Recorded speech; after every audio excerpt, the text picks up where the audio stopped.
Hello dear subscribers. Today I will show you how you can easily delete your folder in macOS 6. So for doing this you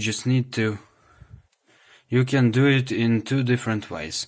So first way is just click with two fingers on your folder, and here you will see in this list move to trash. Just click on move to trash and your folder is in trash.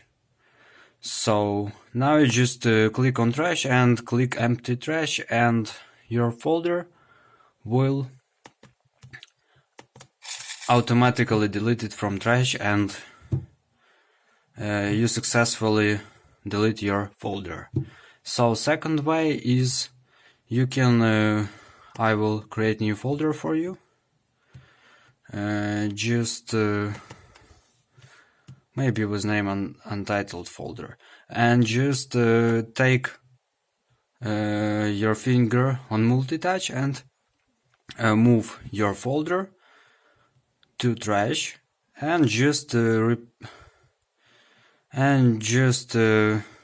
replace your finger from multi-touch, and you successfully get your folder into trash. So now just click like in previous way empty trash, and your folder will automatically delete it from your computer. So thanks for watching, have a nice day, subscribe to my channel, click like, and goodbye.